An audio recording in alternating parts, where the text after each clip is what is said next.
Counter-Strike returns with Global Offensive, an update to the PC phenomenon that remains a popular choice for tactical shooter fans 12 years on. Now, with a new coat of paint, new modes, weapons and maps, those who are familiar with CS will quickly adapt. However, the multi-platform release means a bunch of new players from a new generation are hopping on to try their hands at the game for the very first time. What they might not expect is that this is not a walk in the park and will severely punish those who play this like Battlefield or Call of Duty. CSGO offers 4 maps in total. Half of the modes are traditional classics, but the addition of Arms Race ramps up the intensity for those who prefer non-stop action. It's fairly simple. Getting a kill will switch you out to a new weapon until you lastly reach the golden knife. The first to get a kill with that wins the round. Arms Race has a selection of 2 maps, Baggage and Shoots. This isn't a mode to work in your KD, but effective use of cover and patrolling routes out of spawn will help to quickly work through those weapons. In Baggage, lower your profile by crouching on this luggage, or work these hallways and viewpoints for some map control in the chaos. Rushing the spawn point and watching the entrances or exits could also work just as well, but be aware that players will have a few seconds of invulnerability upon spawn, which can be cancelled upon their first shot. Use this yourself to get out of spawn quickly. Shoots is more open and works better for you if you hang around the centre. Stick to either end and wait for the enemy to run to you, or catch enemies whilst they're unaware.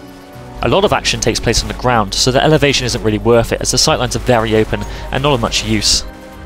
Don't be afraid to use your knife either. While there is always the possibility of your opponent being prepped and ready to blow your brains out with a shotgun, knifing would take 2 or 3 quick swipes to dispatch enemies with relative ease. Spraying or spamming the trigger is more tempting at close range, but if running a pistol or you're out of bullets, a switch out to the blade may prove to be a wise decision. The other new mode is Demolition. It plays similarly to a defuse mission but restricts your ability to buy equipment. Instead, setups will change at the beginning of each round upon the condition that you eliminate an enemy. It doesn't always progress to weapons with better statistics. You could find yourself with a pistol only, so it mixes it up for a more equal playing field. Unlike defuse missions, maps are smaller and there is only one bomb site to attack or defend, but it usually offers plenty of cover. Terrorists will need to be a little more aggressive than usual. Rushing to the bomb site as a unit will support the carrier to plant undetected. Most of the maps offer a couple of options to work around the perimeter and catch enemies off guard. For CT, there are usually a few sightlines worth noting, such as this small window on bank.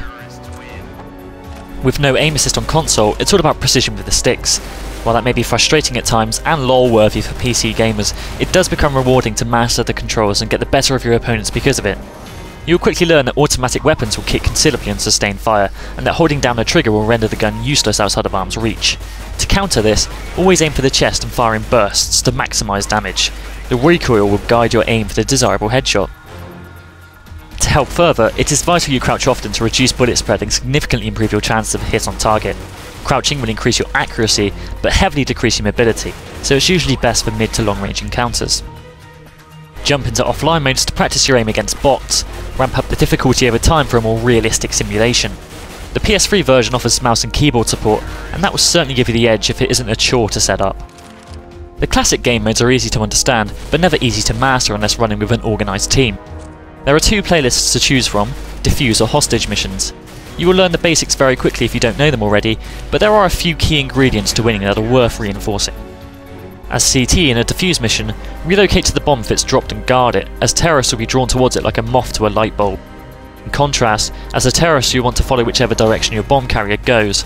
Not only will working in groups give you the surprise factor and extra firepower, but if the bomb is dropped, you're already there to clean up the situation.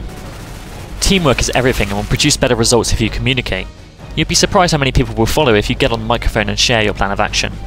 Hostage missions offer 2 maps and is a little more tricky to coordinate. With only one destination as an objective, you need to be extra cautious on your approach. When a majority of terrorists drop, there is a likelihood for the remaining player to retreat back to spawn and camp one of the multiple entrances, so always check your corners. Italy and Office usually end up as a standoff in central locations of the map. If you can break through the midway line, it can create a safe passage to the hostage zone.